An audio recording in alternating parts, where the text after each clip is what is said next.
Maravilha, viu? Não, amanhã não, perdão, quinta-feira, depois da Mas manhã. melhor ainda. Para mim é melhor, tenho aula até às 11 da noite. Professora Márcia, tudo bem?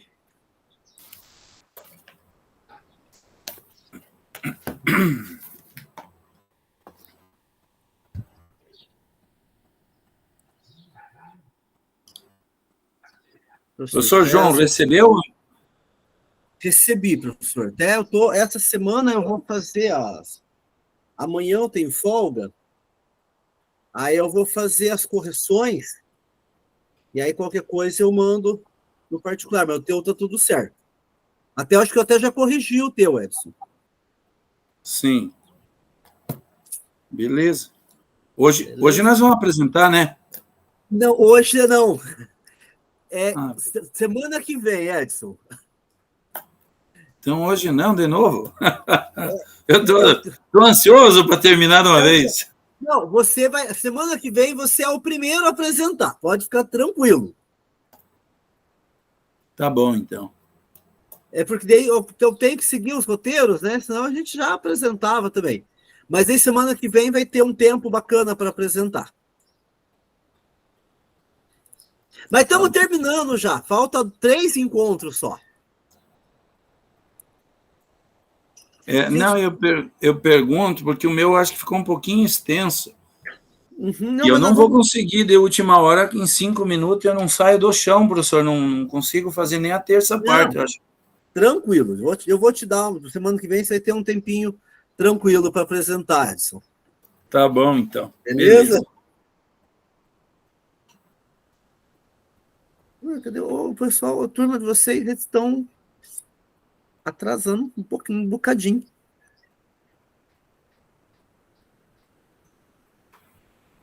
Então, hoje nós vamos, né? Pedindo aí quem tiver com a câmera, ligar para ligar a câmera. Eu vou aguardar mais uns 2 minutinhos só para a gente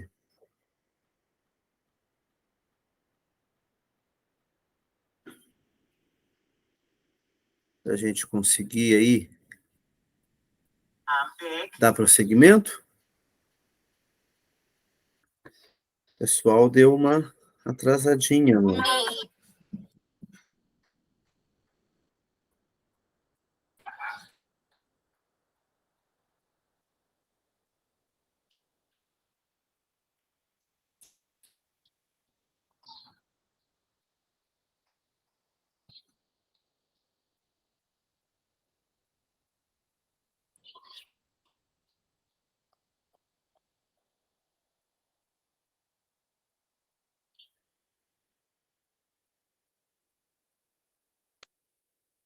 Boa tarde, professora Ana, tudo bem? Boa tarde. Tudo bom? Tudo.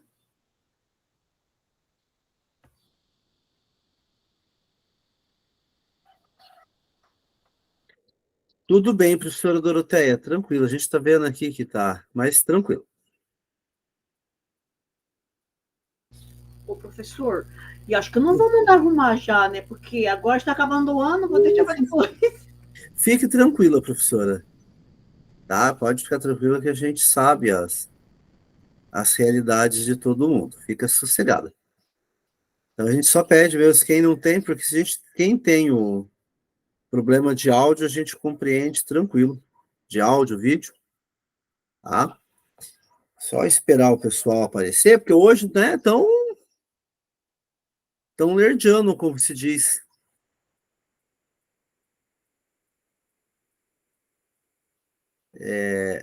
São 4:06. Então, nossa reunião hoje, ela vai falar um pouquinho sobre o estudo de caso, né? E pegando um pouco também sobre uma situação bem complexa que a gente tem enfrentado, né? Em, em diversas situações, em diversas escolas. Então, eu vou colocar um vídeo para vocês, tá? E aí depois a gente faz o debate.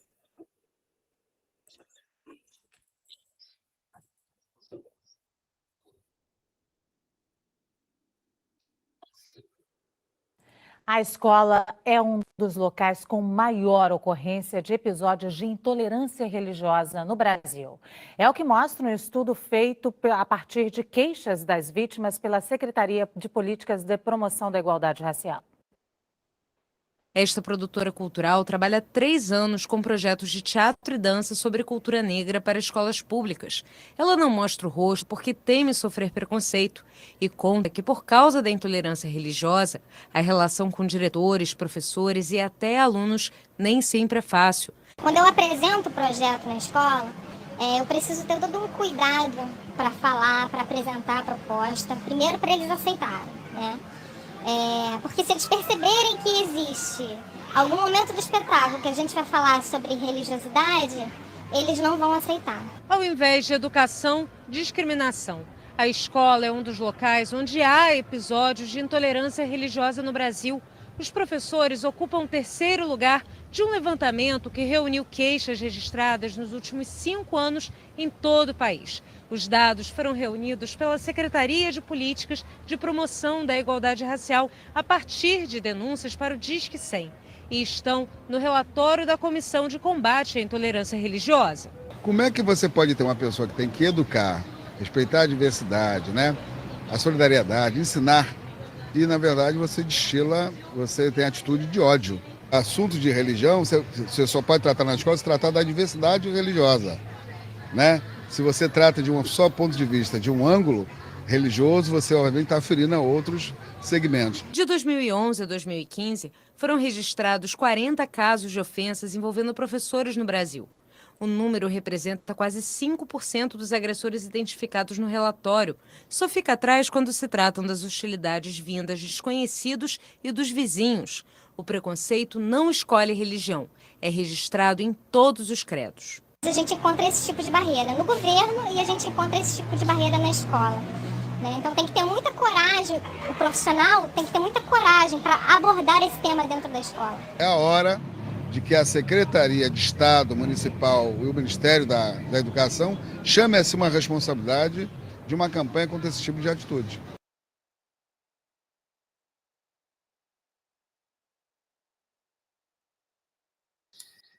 E aí? Né? Quando nós falamos em preconceito, intolerância, né? Aí nós podemos pensar que a gente naturaliza tanto, às vezes, né? Achar que religião que sofre intolerância é a religiosidade afro-brasileira, porque quando nós pensamos, né, no contexto religioso no Brasil, são as religiões que sofrem uma discriminação, mas por quê?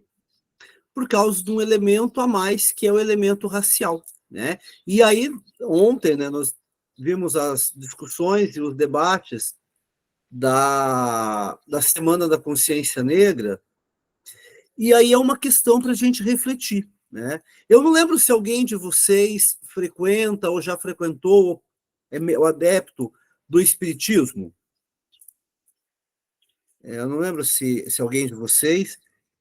Mas, se a gente for pensar, socialmente falando, né, o espiritismo ele sofre também um certo preconceito e uma intolerância religiosa de alguns grupos também. Né?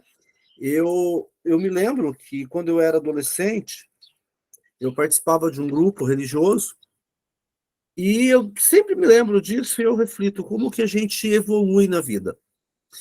E eu, numa pregação, uma vez, um pregador contando, né, como um grande feito místico da vida dele, que na cidade dele abriu um centro espírita. Abriu um centro espírita e ele convocou o grupo de oração e foi e fez 7 dias rezando em volta do centro espírita, andando em volta do quarteirão do centro espírita, por 7 noites rezando, e aí ele contava com aquele entusiasmo que no 7º dia que eles rezaram em volta do centro espírita, o centro espírita pegou fogo, e queimou o centro espírita, e acabou o centro espírita na cidade. Aí foi graças à oração e o poder de Deus manifestado por eles. E hoje eu penso, gente, que absurdo. Que barbaridade. Por quê? Quem me dá o direito de determinar o que pode ou o que não pode em termos religiosos? Né? E demonstra uma profunda intolerância, inclusive quanto religião, né, não marginalizada. Mas se nós pegarmos, né, mesmo esses casos de intolerância e discriminação, no caso do espiritismo, mas se nós compararmos o espiritismo com a Umbanda e pensarmos que, doutrinariamente, o espiritismo e a Umbanda têm um ponto central comum, que é a noção de falar com os mortos, né? Essa comunicação entre os planos dos vivos e dos mortos, entre tanto o espiritismo quanto a Umbanda,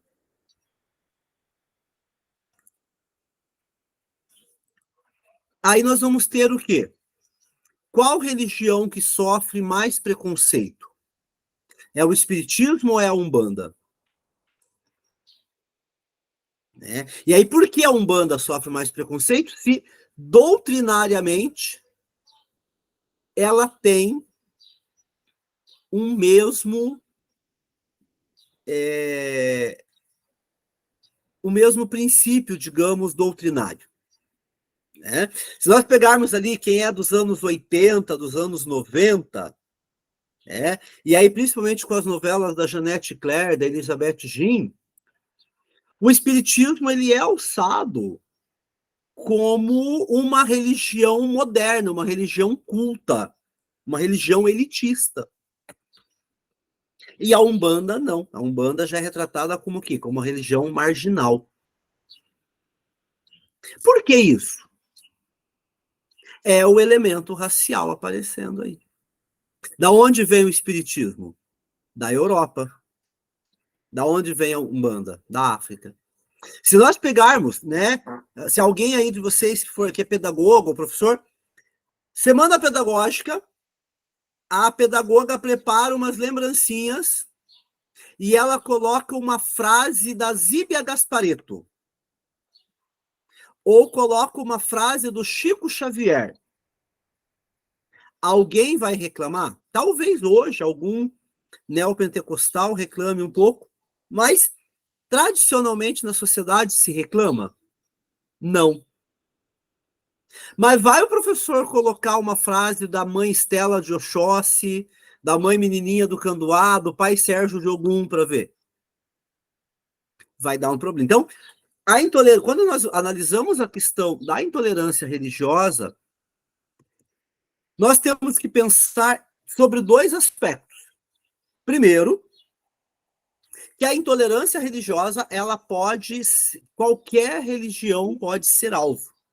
Mesmo católicos, que são majoritários na sociedade, podem sofrer discriminação e intolerância num contexto onde os protestantes são maioria. Né? A gente tem vários exemplos de imagens sendo quebradas, de pessoas sendo perseguidas por... Né? Se a gente pegar o exemplo no Rio de Janeiro, por exemplo, você tem comunidades católicas inteiras sendo perseguidas nas favelas no Rio de Janeiro por traficantes ligados a igrejas evangélicas, neopentecostais. Você tem, como nós falamos nas aulas anteriores, o protestante, né? E aí quanto mais tradicional e conservador ele for, maior o preconceito, e aí a gente pode pegar, né, das igrejas mais tradicionais, Assembleia de Deus, Congregação, Deus é Amor, que eles têm um código de vestimenta e conduta diferenciados das demais religiões, eles vão sofrer preconceito e intolerância. Né? O Testemunho de Jeová, ele sofre um preconceito dentro das religiões protestantes. Né? Muitos protestantes dizem que Ah, não. Testemunha de Jeová não é religião. Testemunha de Jeová é uma seita. Né? E aí o próprio uso do termo seita já denota uma discriminação.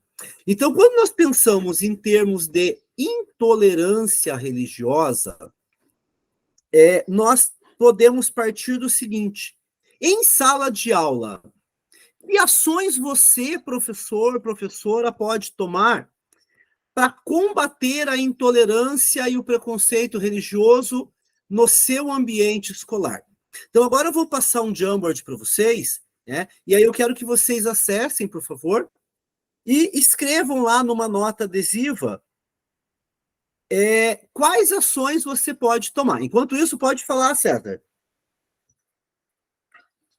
Eu queria fazer duas perguntas. Primeiro é o seguinte, eu estou no celular, eu estou com o notebook da minha mãe, até que está do meu lado aqui, e daí aparecem uns negócios que está bloqueado o áudio e o som.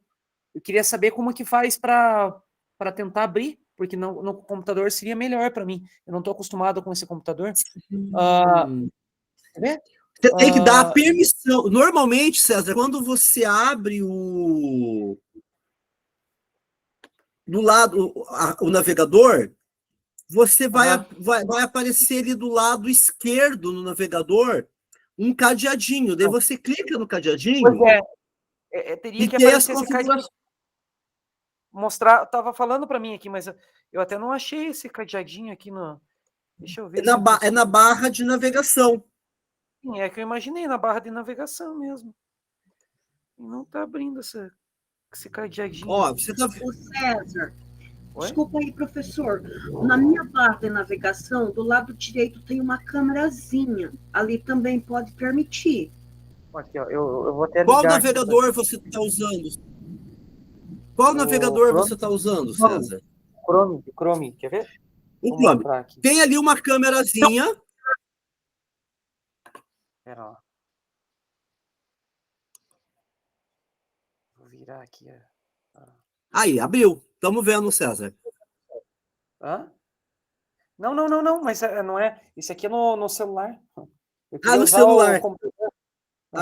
Sim. Sim. Não, mas deixa, eu vou escutando aqui. João, o seguinte, uma outra até questão que eu cortou?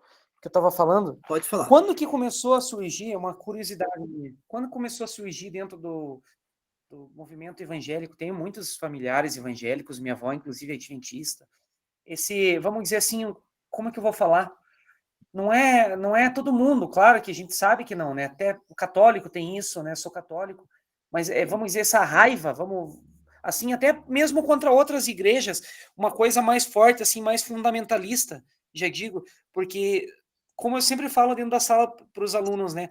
O próprio cristianismo, no começo dele, ele sofreu muito, né, com relação aos romanos, né? E não precisa nem a gente comentar, e depois até a próprio protestantismo, né, lá em 1500, né, eram mortos, e o que aconteceu? Será que esse pessoal, claro, não é para generalizar, não, pelo contrário, né, boa parte da minha família, mas essa gente que pensa dessa forma aí, será que eles não lembram do passado do cristianismo, né, não lembram do passado do protestantismo, né, que foi marcado por intolerância, né, não sei, até e parece que cada dia está mais forte.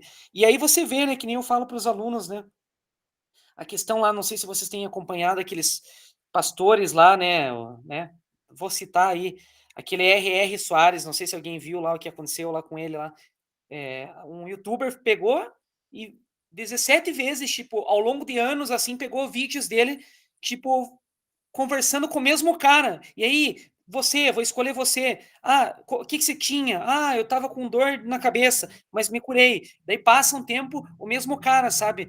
E tanto é que esse cara, ele quer processar, né, o youtuber que fez esses vídeos aí. Então, para você ver, né, como que tá ficando, né, tipo, uma intolerância e ao mesmo tempo uma hipocrisia, tipo, é o que, para quem é cristão, né, Cristo lá fala dos falsos profetas, né, e isso vai da religião de cada um, né? Então, é complexo, né? Se o Adriano quiser completar, Adriano, depois eu faço um fechamento geral, pode ser? Então pode falar, Adriano. Aqui, assim, uma das dificuldades da gente conseguir fazer uma boa análise nessas questões é que, às vezes, a gente olha um pouco pontual e a gente não percebe, às vezes, que são fenômenos que estão, nesse caso, no tema religião e preconceito, né? Mas, se você olhar para todo o setor da nossa sociedade, você vai encontrar esse tipo de movimento, né? O movimento discriminatório, o movimento de imposição, um movimento de reducionismo, né, de outras perspectivas, porque o ser humano parece que tem isso dentro do elemento cultural, né?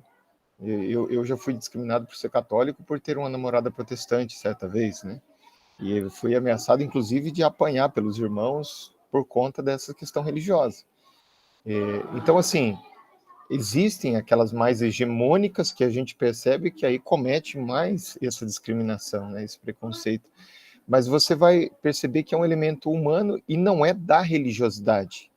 Ele está no humano em religiosidade e ele acaba, então, fazendo a discriminação não pelo elemento religioso, se bem que em algumas questões a gente até percebe que é o elemento religioso, mas eu sempre atribuo mais a questão humana, porque para mim não é diferente isso das fake news da época de eleição.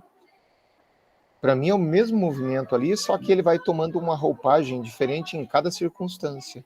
Então eu percebo mais como um elemento humano e acredito que a gente consegue, por isso que é papel da educação lidar com isso. Por isso que o ensino religioso é tão importante na escola, porque na escola a gente consegue levantar essas questões e ajudar o aluno a pensar que para ele viver uma boa religiosidade, ele tem que saber que não deve existir preconceito, porque eu não encontrei até hoje uma religião que tenha dentro do seu livro sagrado ou dentro da sua doutrina, discriminarás o teu próximo de religião diferente, né? Uhum. E eu entendo, assim, uma coisa que só para... Pode falar, César, depois eu já faço um fechamento. E aí, enquanto isso, vocês podem... Pode falar, daí eu Enquanto falo. isso, vocês podem ir escrevendo no Jamboard, tá? Mas, assim, uma coisa que o César e o Adriano falaram e que eu percebo que é o seguinte, tem dois pontos aí. Quando a religião institucionalizada vai se tornando mais hegemônica, ela precisa fazer dois movimentos aí. Primeiro, ela precisa continuar mantendo o interesse do fiel. E muito forte hoje, se a gente for pegar, por exemplo, nos anos 70, quando o movimento protestante pentecostal no Brasil tem o grande florescimento, né? Se a gente pegar a história do protestantismo no Brasil, nós vamos ter um movimento protestante pentecostal, movimento protestante, já no início, né, da colonização, com os holandeses e com os ingleses. A gente pegar o movimento protestante até os conflitos entre católicos e protestantes, no Nordeste, motivados muitas vezes pelos interesses econômicos. Então, você tem os holandeses protestantes e os portugueses católicos. A disputa ali era entre holandeses e portugueses, era entre Holanda e Portugal, era entre os comerciantes holandeses e os colonizadores portugueses. Mas como a identificação portuguesa com o catolicismo era muito forte, a identificação holandesa com a reforma protestante, lá em 1600, também era muito forte, acaba se tornando um conflito religioso. Inclusive, de curiosidade, os primeiros mártires católicos do Brasil, reconhecidos pela Igreja, foram martirizados por protestantes holandeses. O Santo André de Soveral e companheiros mártires, eles são martirizados por indígenas e protestantes holandeses. Aí nós temos o movimento, a pressão da Inglaterra para permissão religiosa no Brasil com a República, com a independência, e aí depois uma tolerância com os movimentos protestantes históricos, batista, luterano, calvinista, né, metodista, ao longo do século XIX e início do século XX. Início do século XX, nós vamos ter o surgimento aí das duas primeiras igrejas autóctones brasileiras. As duas primeiras igrejas protestantes de vertente pentecostal que vão surgir no Brasil. Congregação Cristã e Assembleia de Deus. Se eu não estou muito enganado de datas, 1906 a congregação, a Assembleia, 1910 a congregação, ou datas muito próximas aí a isso, no início, do comecinho do século XX. E o Brasil, ele tem o pentecostalismo, só que quando você tem o surgimento das igrejas pentecostais, congregação e assembleia, lá no início do século XX, você vai ter aquela visão do crente. E essa imagem do crente tradicional brasileiro, até hoje ela já está em desconstrução, mas tem diferença entre o crente e o evangélico atual. Quando você falar, o fulano é crente, virou crente, como se falava na minha cidade, qual que era o estereótipo do crente? Aí a gente imaginava, ou é da congregação, ou é da assembleia. É o homem que usa roupa social apenas, usa roupa social, cabelo curto, não bebe, não fuma, não vai em eventos mundanos, vai de terno e gravata para a igreja no domingo. Isso era o estereótipo do crente, por quê? Porque eram igrejas minoritárias, pequenas, que se organizavam em comunidades muito fechadas e precisavam dessa rede de apoio porque eles eram perseguidos. Depois, César, quando a gente chega ali nos anos 60 e 70, com o avivamento pentecostal da metade do século XX, que aí chega o boom do pentecostalismo, e aí você tem o pentecostalismo protestante nas igrejas tradicionalistas e o pentecostalismo dentro da igreja católica, que é a renovação carismática, aí começa no Brasil crescer muito o movimento pentecostal. Congregação cristã, quadrangular, a Deus é Amor, Brasil para Cristo, a própria igreja do R.R. Soares, que surge ali nos anos 70. E até ali, essas igrejas, elas vão ser na ideia da cura divina. Quando você chega a partir dos final dos anos 90, com a entrada da Universal do Reino de Deus, dessas novas igrejas neopentecostais, a cura divina não bastava mais. Não bastava mais você ir para a igreja receber a cura física. Você precisa ir para a igreja receber a cura financeira. Aí você tem o boom da teologia da prosperidade. Você vai na igreja para ficar rico. Mas hoje, agora, a partir dos anos 2000, a gente está num quarto momento da igreja pentecostal no Brasil. E agora já não basta mais nem a cura divina, nem a teologia da prosperidade. O que vale agora? É a igreja atender os anseios da pessoa que quer ser crente, sem ser o crente tradicionalista. Ele quer ser pentecostal, sem sair do mundo, como se dizia. Eu quero continuar fazendo tatuagem, eu quero continuar ouvindo rock, eu quero continuar fumando maconha, mas eu quero ser pentecostal. E as novas igrejas, as novas denominações agora do pós-neopentecostalismo, estão abarcando essa ideia.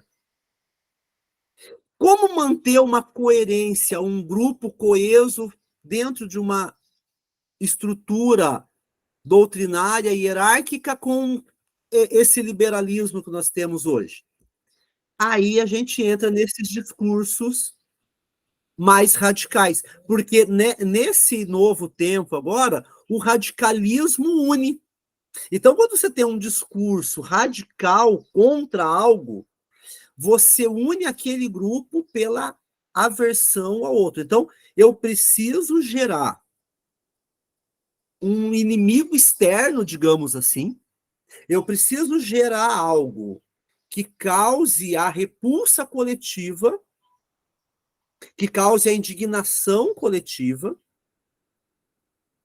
para eu arrebanhar esse grupo e manter eles dentro de uma estrutura e não perder para outra, porque a outra vai estar fazendo igual.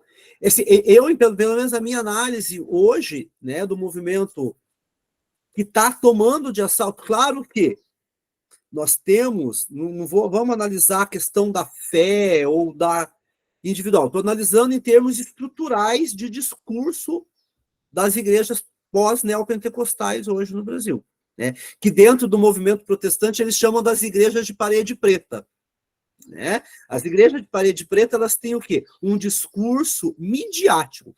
E aí você tem, hoje em dia, um discurso que é criticado pelo próprio meio evangélico, que é a pregação sem palavra. Não sei se alguém é evangélico ou pentecostal e já ouviu dentro do movimento pentecostal esse termo, que alguns pastores muito sérios têm denunciado.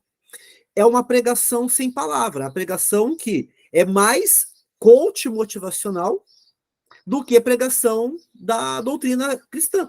Que é o exemplo máximo é o caso da pastora do iPhone, que ela faz todo o culto dela dizendo que para o iPhone ser o iPhone 11, primeiro tem que ser o iPhone XR. Ou que acende uma lâmpada do celular na tua cara e fala, ó, a luz, se tá a luz no teu olho incomoda, então se você está brilhando demais, você incomoda o outro. Então, esse discurso coach, que não é nem um discurso religioso mais, é um discurso de coach mesmo, né? De supervalorização do eu, para poder manter o que o Paul Fresto chama de membresia flutuante. Porque hoje é muito, dentro da juventude, do novo movimento, você tem poucas pessoas que estão estão entrando no movimento pentecostal agora e se identificando com uma tradição religiosa. Então, pegar o exemplo do meu colega aqui, que me permita usar o exemplo, né? O Edson. O Edson, ele teve uma transição de uma religião para outra e ele se identifica com uma religião institucionalizada. Eu sou da congregação, eu sou católico. Mas muitos hoje, se você pergunta, qual que é a tua religião? Não, eu sou evangélico. Mas qual igreja? Não, eu não sigo placa, eu sou evangélico, eu congrego onde dá, eu participo da célula e tal, porque você não tem mais uma identificação doutrinária. Você tem uma liberdade, e aí as lideranças precisam, muitas vezes, como o César falou, desse discurso radical para manter o interesse do fiel. E é muito complexo isso, realmente. É um momento em que eu não sei, que só, como o Adriano falou, só a educação, só a instrução, só o debate que pode abrir os olhos, né? Claro que a pessoa queira ser pentecostal, queira ser pós-neopentecostal, queira ser a religião que for, mas que ela não caia nessa armadilha do ódio. Tá? Adriano, pode falar? Você levantou a mão? Pode. Então, como eu estava defendendo, né, como uma questão humana isso, né, às vezes a gente joga para cima da religião e ouve na sociedade, né, vários clamores julgando para o elemento religioso, mas ainda chamando para essa questão de uma expressão humana, né?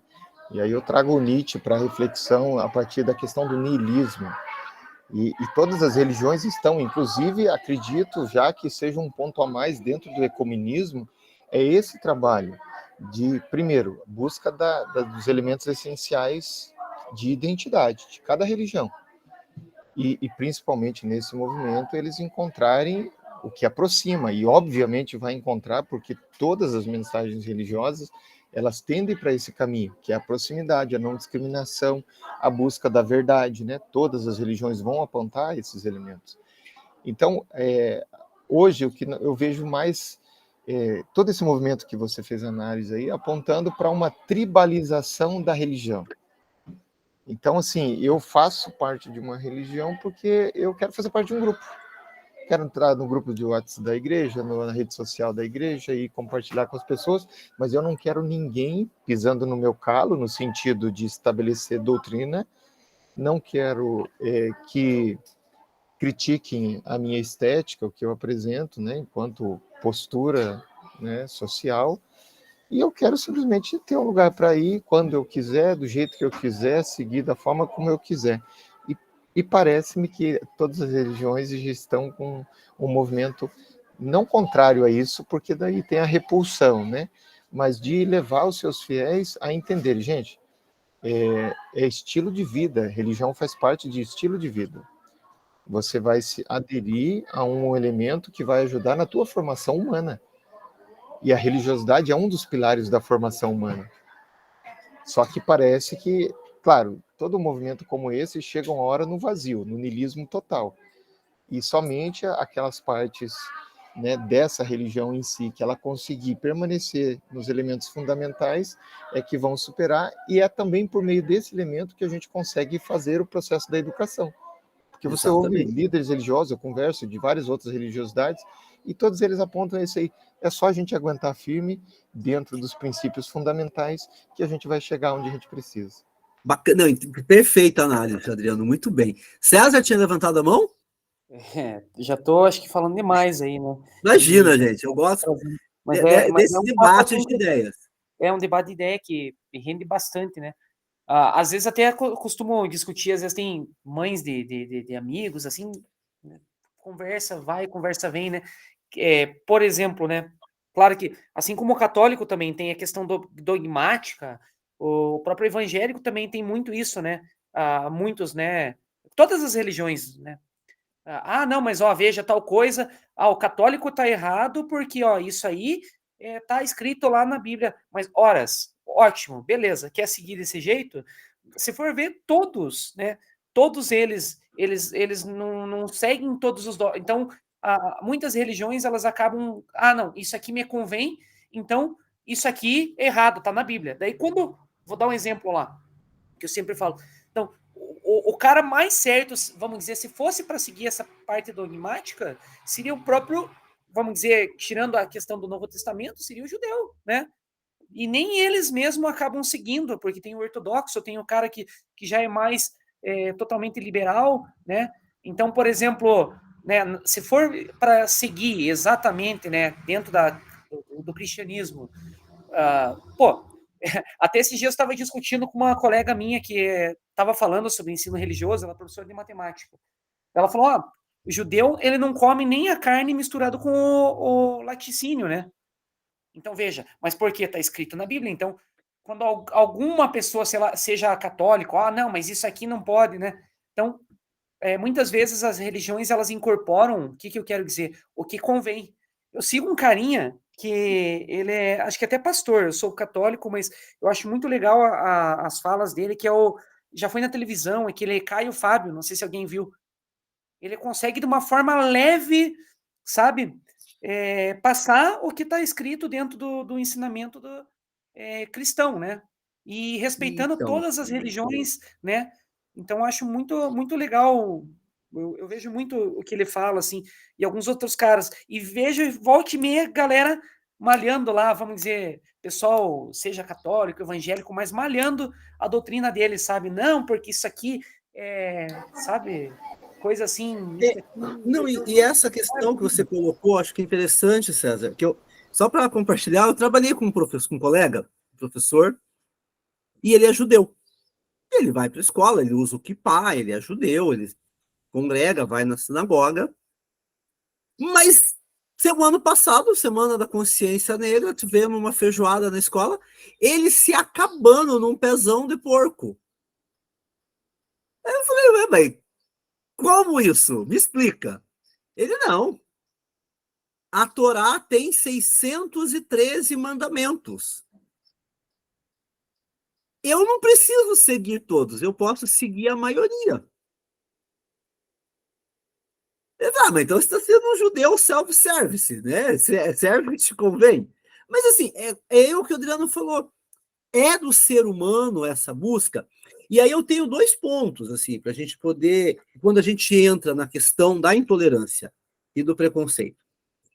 Quando você quer seguir algo de maneira ortodoxa, de maneira fiel, que seja católico, umbandista, shintoísta, protestante, você está no seu direito pleno de seguir a plenitude daquilo que você está aceitando. Mas, assim, quando você entra numa organização religiosa, você tem que saber que ela é maior que você. Então, você não pode exigir que ela se molde à sua vontade. Eu não quero isso porque eu não gosto de usar. Eu não quero ser dessa religião porque eu não gosto de usar esse tipo de roupa. Então, a religião inteira tem que mudar porque eu não gosto disso. Mas, por outro lado, também você tem que saber que aquela verdade que te é importante, ela te é importante para a sua vida, não para a do outro. Então, e aí é um movimento, aí eu concordo com o que o Adriano fala aqui, as igrejas, elas se mantêm por quê? Porque elas têm que passar por esse modismo momentâneo e se ater ao que é da sua essência, porque senão ela se perde. Quantas igrejas, né, começam a se abrir demais e acabam se perdendo? Né? Ou quantos grupos, não só igrejas, né, religiões. E uma outra questão, né, que é importante a gente refletir com os alunos é que os pontos comuns da nossa religião, né, os pontos comuns e os pontos que às vezes a gente acha absurdo, a gente tem que olhar para o nosso também. Eu vi uma professora falou um exemplo no encontro de hoje cedo, que ela estava falando contando uma história, um mito indígena para as crianças, e nesse mito, o índio encontrava um tamanduá na floresta, e o tamanduá conversava com ele e ensinava para ele uma dança. Então, foi como o tamanduá ensinou eles a dançarem. E um aluno falou assim, olha, que bobagem isso, professora.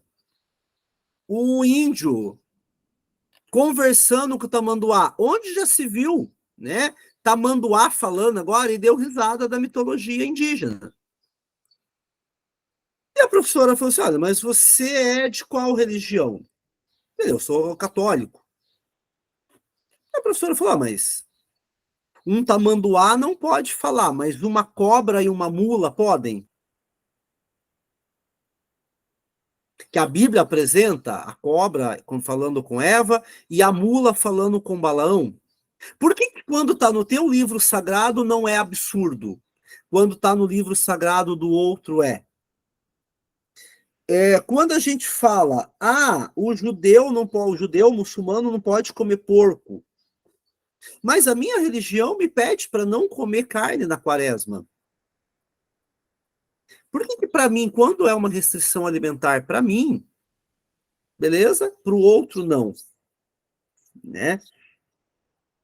E o elemento do revés também, né, professor João? Desculpa só interromper, colocar um adendo a mais. Imagina, por favor. Você está dando alguns exemplos, eu até tive um essa semana também, né? Entre protestantes e católicos, sempre Maria foi um elemento conflituoso, né? Eu não sei qual é a igreja específica do pastor Cláudio, mas ele é bem famoso aí, até fora da própria religião, né? Da própria igreja. Uhum. Eu vi essa semana um vídeo dele falando de Maria melhor do que qualquer católico. Então, assim, quando se busca, e aí eu vejo até, repetindo o que a gente está afirmando aqui, né? Quando se volta a buscar os elementos essenciais e as verdades presentes, só tem convergência, né? Não tem discriminação. Desculpa, eu interrompi. Não. Imagina, professor, sempre as interações de vocês são sempre muito bem-vindas. Então, agora, só para a gente poder ir para a nossa atividade, depois a gente volta no debate, está muito gostoso hoje. Eu vou mandar vocês para 2 grupos apenas hoje. E o grupo 1 e o grupo 2 vão realizar, vocês viram que eu mandei aí o link da atividade? Vocês vão, em 15 minutos, fazer um estudo de caso. Cada grupo vai ter uma situação que eu quero que vocês analisem. E aí depois nós voltamos para a gente fazer o fechamento do debate. Tranquilo? Então, agora nós não vamos trabalhar nos grupos que a gente estava acostumado. Nós vamos trabalhar em 2 grandes grupos. Tudo bem?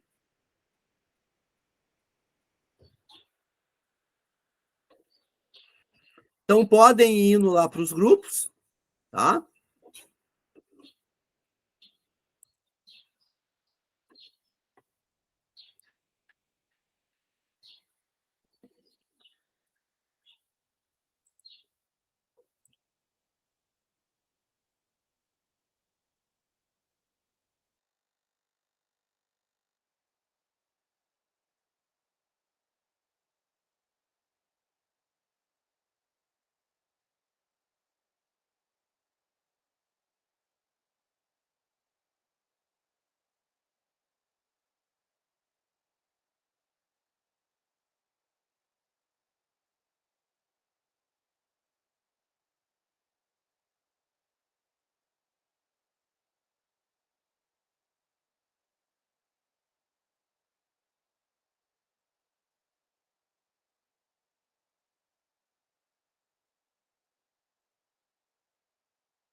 João Paulo, daí o frete lá, como ficou?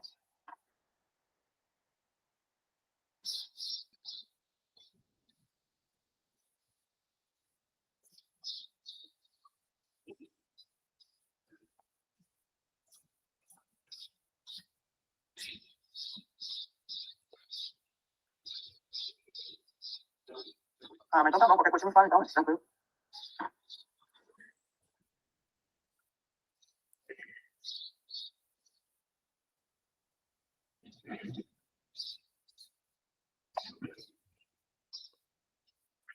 Estamos voltando agora já? Deu para fazer um debate? Conseguimos, assim, pelo menos de forma geral ali, conseguimos pôr umas ideias.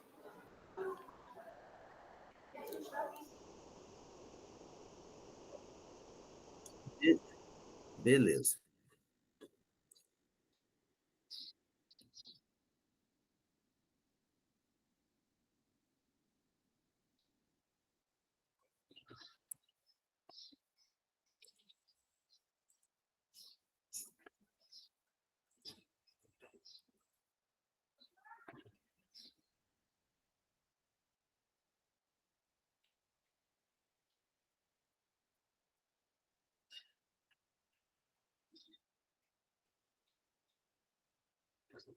Bom, então, todos de volta, né? Então, nós fizemos um exercício que foi um estudo de caso. Então, o que vem a ser um estudo de caso? Tá? Professora Rosana, você pode ler para a gente, fazendo um favor?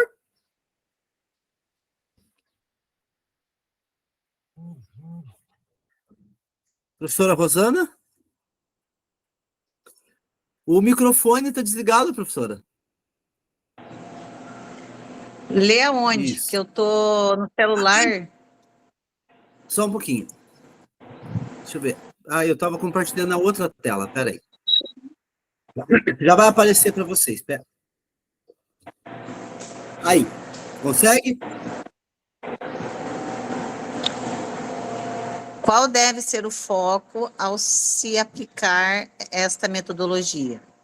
Nessa metodologia, o professor atua como mediador, o protagonismo é do estudante. O professor identifica conceitos que o estudante deve trabalhar e propõe aos estudantes materiais de apoio. Não necessariamente o estudo de caso exige preparação prévia por parte dos estudantes, mas fazê-lo favorece a agilidade do processo em sala de aula.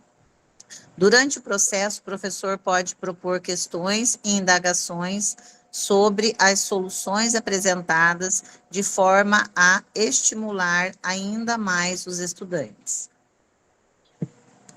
Então, aqui, o estudo de caso, ele apresenta uma situação para que os alunos reflitam para a melhor solução para aquele caso.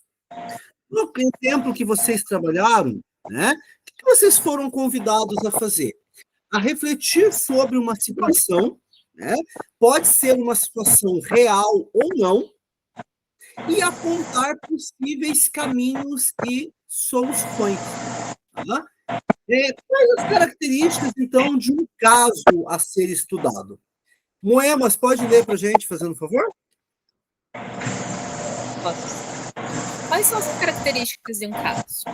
1. Os casos são construídos em torno de objetivos de aprendizagem, ou competências e habilidades que se desejam desenvolver. 2.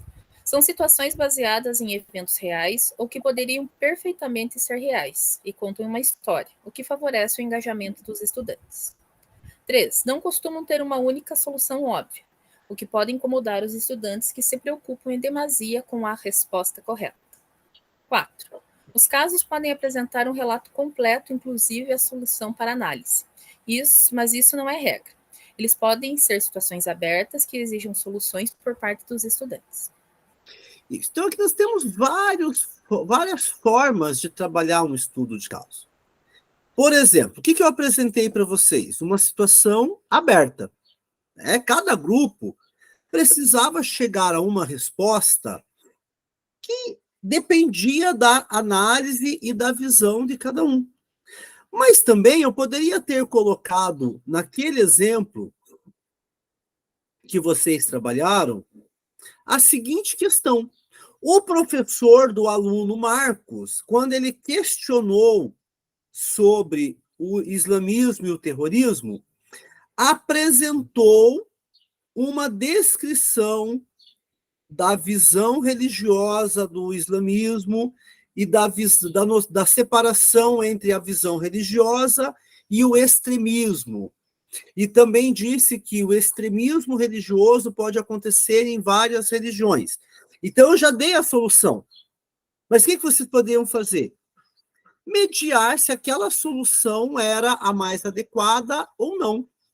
Também é muito usado em cursos de direito, mas dá para usar na escola pública também, o júri simulado. Não sei se alguém já viu ou já fez. Eu vi uma vez um relato de uma professora que ela fez o júri simulado da Medusa. Ela pegou o caso da Medusa e eles julgaram se a Medusa era um monstro ou uma vítima. E aí os alunos, que eram os advogados, tinham que pesquisar toda a história da Medusa, aí o advogado de defesa, o advogado de acusação, né? E aí mediar o caso e os alunos chegar. É um estudo de caso, né? Ou o caso mais famoso da literatura brasileira, que dá para os professores de língua portuguesa utilizar. Traiu ou não traiu? Captou? Todo mundo que é ligado nós desenvolvemos uma teoria uma vez na escola, e na verdade, o Bentinho tinha uma paixão secreta pelo Escobar, e aí, com medo de se assumir, ele colocava a culpa na coitada da Capitu. Mas é um estudo de caso que você pode fazer o quê? Um estudo de personagem, ou então pegar narrativas históricas, né? Exemplos em todas as áreas dá para fazer. E no ensino religioso, nós podemos pegar histórias religiosas para fazer o estudo daquele caso, ou então, para trabalhar caso de intolerância, pegar exemplos reais e como resolver, né? Trabalhar o estudo de caso encenado, né? Professora Marla, pode falar? Não, professora, eu só recordei que uma vez no ensino médio eu fiz um estudo de caso, um júri simulado. Na época, na construção, estávamos discutindo muito sobre a discussão daquela usina no Alto Xingu. E aí foi bem interessante, porque daí os alunos, uns eram a favor, outros eram contra, daí tinha o advogado, daí tinha um indígena que falava. Então, foi bem bacana, assim, a atividade em si. Faz muito tempo já, mas foi bem bacana a ideia, mais ou menos, dessa proposta. Claro que é outra, né, perspectiva, isso é bem legal. É uma forma de estudo de caso, é uma forma de analisar e contextualizar um ponto, né?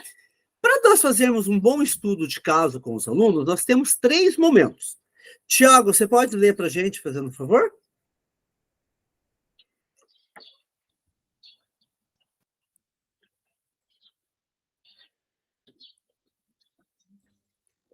Acho que o microfone está desligado, Tiago.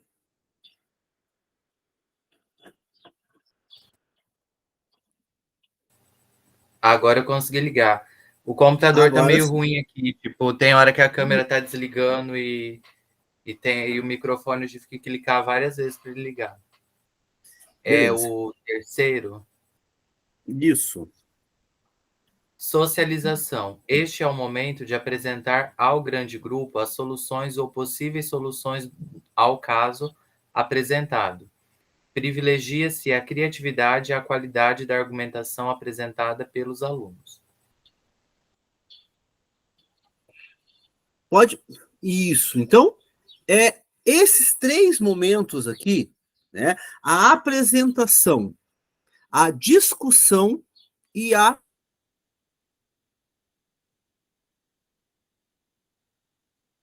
socialização são os momentos que nós podemos, então, pensar o nosso estudo de caso. Apresentar a proposta, debater e socializar os resultados. Professora Rosana, você pode ler para a gente, fazendo um favor? Quais são as potencialidades para aprendizagem?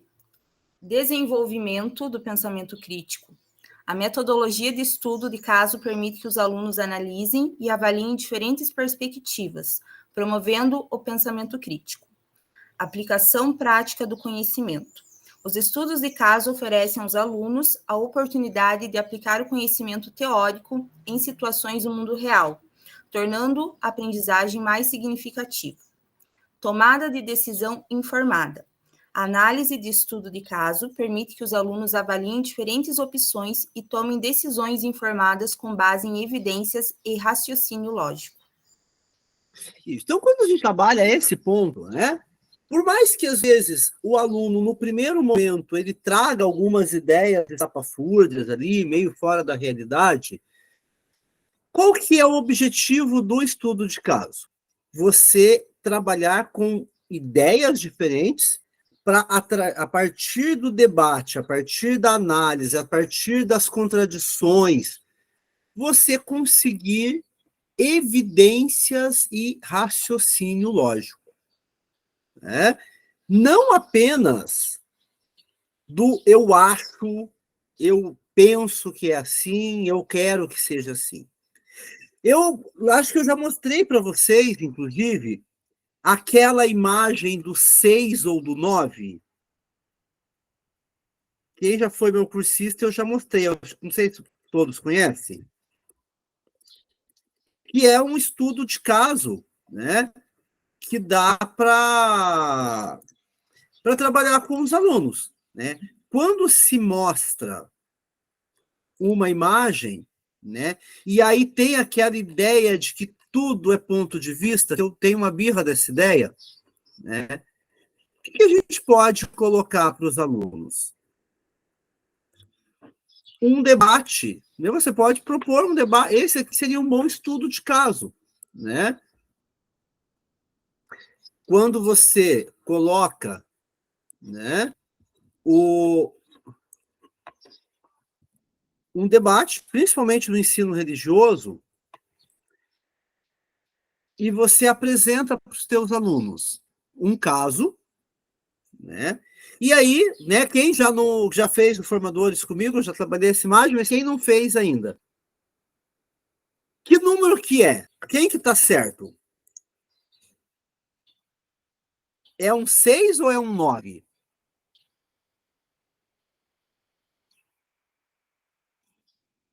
É? E aí... Ainda pode ser um A e um E, né? Ou um E. Mas aí, enfim, e aí vamos pensar. Depende mesmo do ponto de vista? Ou quem desenhou esse número não tinha uma intencionalidade? E aí, se eu falar para os alunos, olha, eu posso até fazer um teste real, colocar o número e falar para os alunos, é 6 ou pode colocar em algum espaço da escola e falar, é 6 ou 9? Eles vão falar, mas depende do ponto de vista. Eu falo, não, descubram. Como que o aluno poderia descobrir se é 6 ou 9 fazendo um estudo de caso? Quem que dá alguma ideia? Nesse caso, você está perguntando de quem tem a razão ali dos dois, né? Não, na verdade, assim, é um número. É um 6 ou é um 9? Como que eu poderia saber, de fato, qual número que é? Vamos fazer um estudo de... Oi, professora, pode falar? Eu Desculpa. acho que... Na minha opinião, eu acho que depende de quem, do lado da pessoa que está olhando, não é, professor? Se eu estou do lado que eu visualizo 6, para mim é 6. Se eu estou do outro lado, seria o 9. Não, mas é um dos dois. É um dos dois. Como que eu poderia saber qual que é?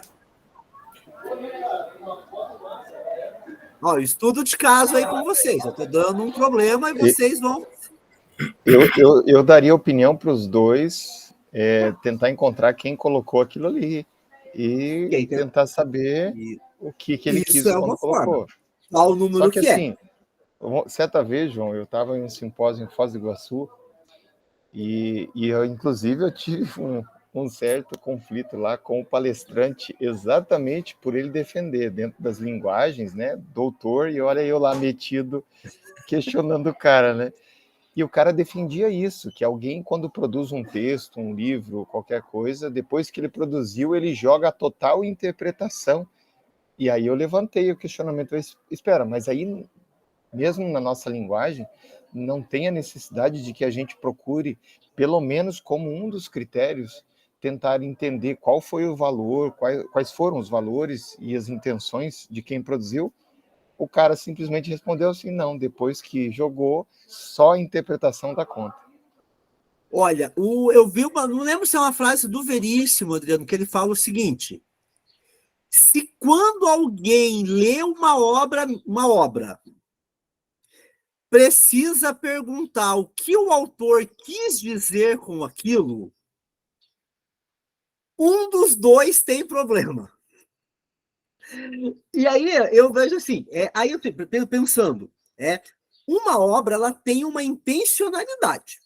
E aí, nesse caso aqui, ó, a professora já deu um exemplo, procurar quem fez.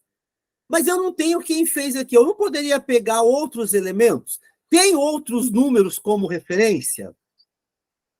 Ele está pintado ou está desenhado em relação a outra coisa?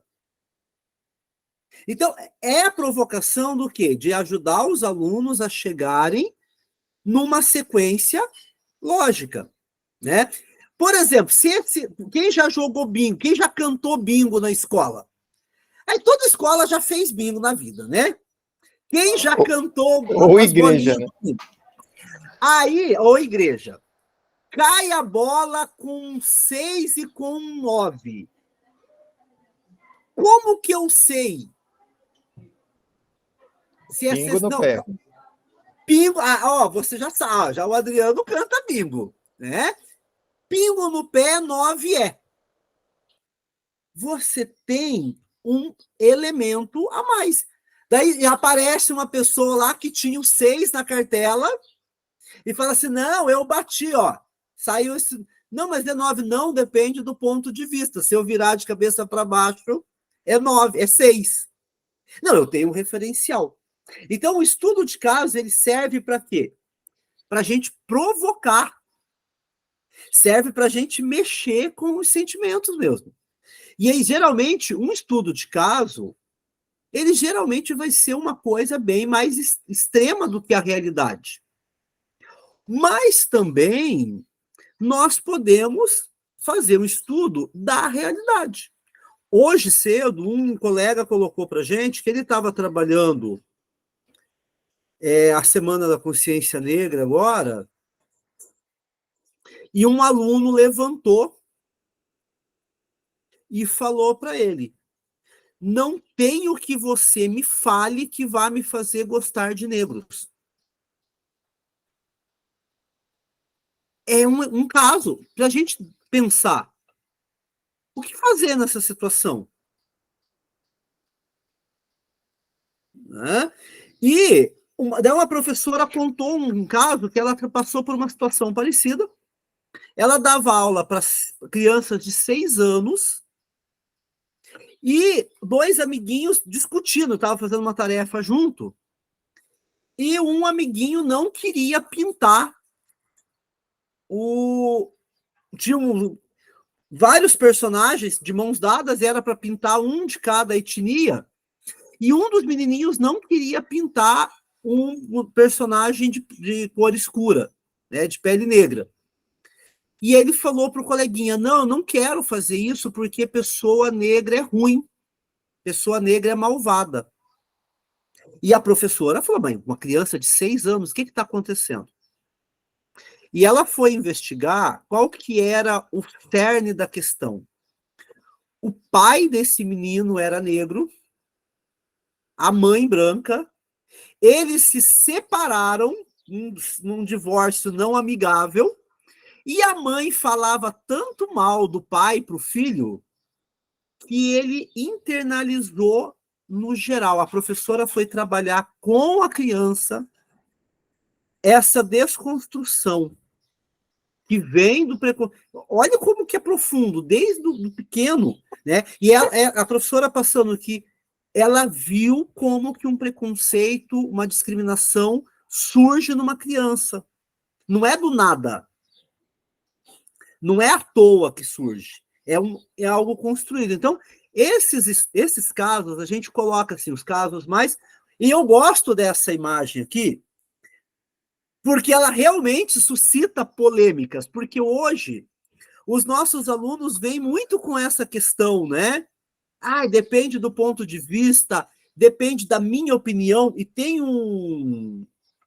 uma sketch do Porta dos Fundos, não sei se todos conhecem, é um grupo que faz vídeos na internet, e eles lançaram uma série de sketches de humor, e eles faziam o grande debate. E aí eles colocavam do lado, né? Então, em um dos episódios, ele coloca uma defensora dos direitos humanos na comunidade no Rio de Janeiro, né? Que ela fez um estudo na USP, doutora, sobre o impacto das milícias na segurança da comunidade do Rio de Janeiro, o problema que as milícias causam. E ela fala, né, a posição dela, do estudo acadêmico que ela fez. E aí o apresentador do debate falou, então agora aqui do outro lado nós temos também, né, não vamos ficar só com um lado, vamos ouvir o outro lado. Eu tenho aqui o cara que é o chefe da milícia do bairro tal, para apresentar o lado dele. Né? Aí, em um outro debate, ele coloca um cientista que estuda clima, que tem todo um gabarito, para um taxista que o joelho dele formiga quando vai chover, então ele entende de clima também. Né? Qual que é o absurdo disso, para a gente pensar?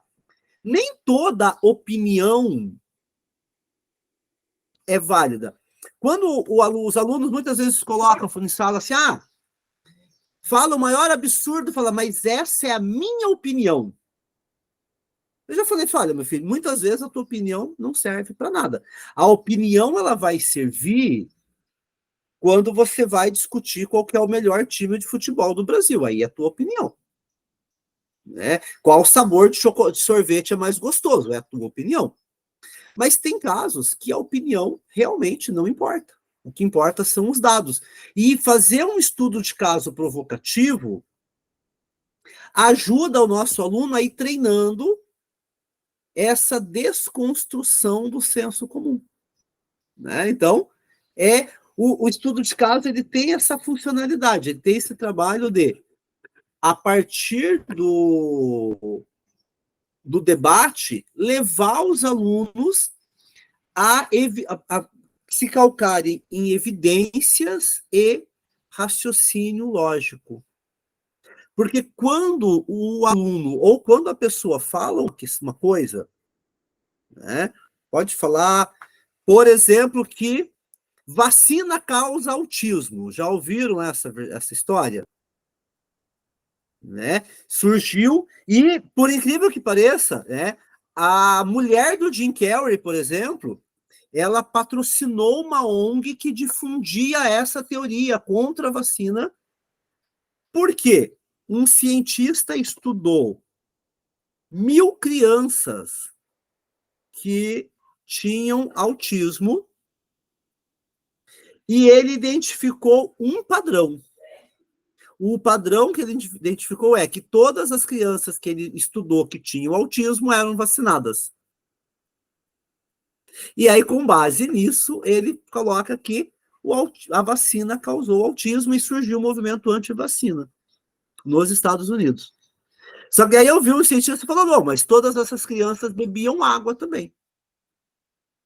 Todas essas crianças respiravam oxigênio. Né? Que é para aloprar. Mas qual que é a evidência? Né?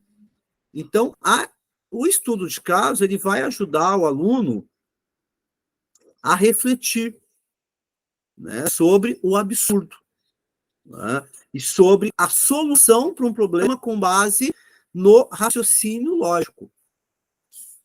Eu não posso simplesmente, como que nós vamos melhorar a nossa escola? Levar para os alunos. Quando a gente vai melhorar a nossa escola? Vamos construir uma nova. Não, mas beleza, mas a gente consegue? Qual que seriam as condições? Teria capacidade? Vamos pensar um pouquinho melhor, né? Então, as evidências e o raciocínio lógico. Dentro do ensino religioso, e aí, para a gente pegar o nosso exemplo aqui, vocês colocaram ali, né, a resolução do caso 1. Né? Então, quem que era do grupo 1? Se quiser falar um pouquinho sobre o estudo de casos de vocês, um representante do grupo 1.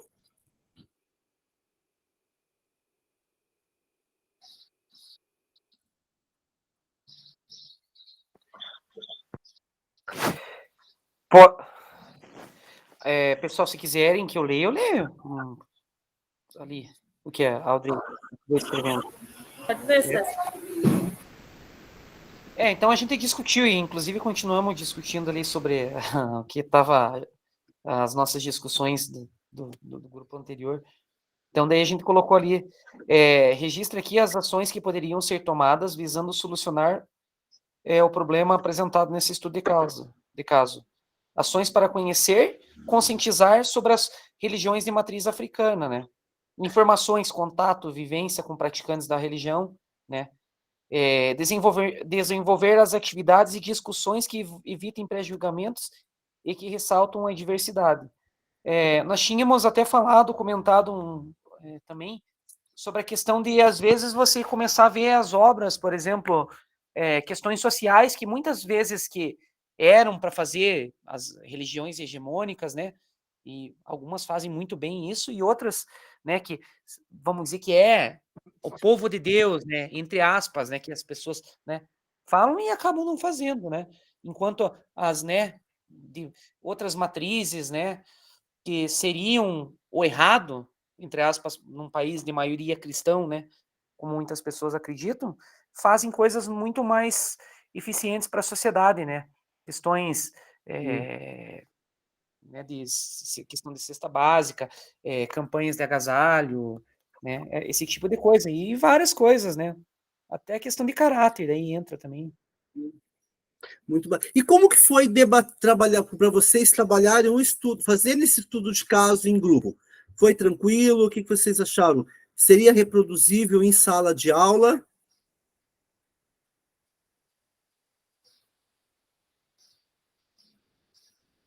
Grupo 1?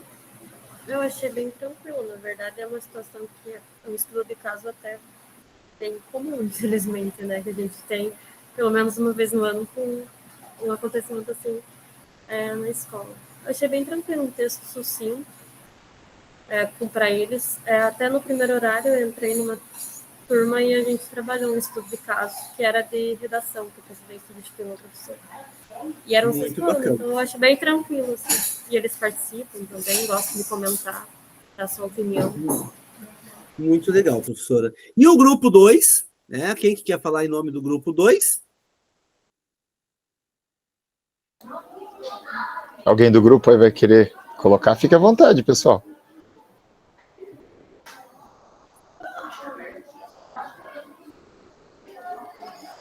Bom, vou eu mesmo. Você mesmo, Adriano.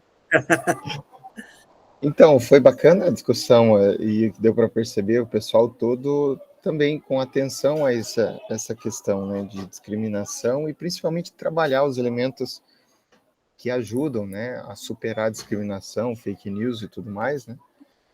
Então, o pessoal ali prontamente deu várias sugestões e aí a gente foi pondo, por exemplo, como essa parceria com outras disciplinas, né? Professor de história, principalmente, ajudar a contextualizar essa questão, né, da relação entre Israel e os palestinos, né? Até colocaria também, por exemplo, como eu trabalho na área de filosofia, eu trabalho principalmente a importância dos árabes em relação ao Renascimento, né, ao movimento pré-renascentista, que nós temos ali a falsafa, né, que é a casa de filosofia, o desenvolvimento epistemológico, né, dentro dos árabes, e que, inclusive, estiveram na raiz do desenvolvimento do próprio islamismo, né, e mostrar que a nossa cultura ocidental ela é forjada inicialmente com elementos árabes também, né. Também apresentar a história do surgimento, né, já dito ali, os símbolos, costumes, livros sagrados, talvez pegar uns elementos essenciais ali dentro da própria religião, né, que são sempre consolidadores de proximidade e não discriminação. A imagem de documentários sobre essa questão da religião, né, então é importante, de certa forma e de forma geral, construir a necessidade de conhecer antes de estabelecer alguma opinião, alguma ideia, para não decair em preconceito, inclusive trabalhar a ideia de preconceito, né, que é uma ideia muitas das vezes falsa. Formar grupos, e aí estabelecer estudos de casos similares a esse, né, para que eles descubram coisas além daquelas que eles têm em mente, simplesmente dada aí pelo cunho popular, senso comum, né.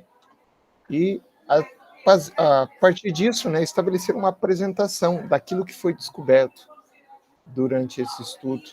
Claro, né, a gente viu que demanda um tempo bom, né, um planejamento considerável, né, mas seria viável trabalhar dentro desses moldes. Se alguém mais quiser completar alguma coisa, fique à vontade. Muito bacana, professor. Quem mais quer colocar? Então, assim, só para a gente fazer o fechamento, né? Agradecer a participação de vocês. Acho que hoje a gente conseguiu debater bastante, foi um debate profundo. Até às vezes eu me empolgo, falo demais, mas vocês perdoam aí. Mas eu gosto quando a gente consegue, né, dentro do nosso grupo, fazer o nosso debate, fazer a nossa discussão render, né, além um pouquinho do que a gente tem no plano aqui. Só lembrando vocês, a implementação até sexta-feira. Então, vamos fazer a nossa postagem até sexta-feira, tá? E aí a gente se vê semana que vem para o nosso penúltimo encontro. Edson, semana que vem, tá? Vai ter o teu momento para você expor. Se mais alguém já tiver no jeito para expor semana que vem, já pode expor também, tá bom? Gente, um abraço, boa semana, bom descanso. Oi, Simone, pode falar. Simone já está em terras brasileiras de novo, Simone? Já, cheguei domingo. Ai, que gostoso. Eu posso apresentar na próxima aula também. Pô, então, beleza. Gente, tá tranquilo. Quem for querer apresentar, me manda lá no WhatsApp também. E aí a gente se vê na semana que vem. Um abraço, gente. Boa semana. Tchau. Até. Tchau. Tchau. Bem. Tchau, professor. Tchau.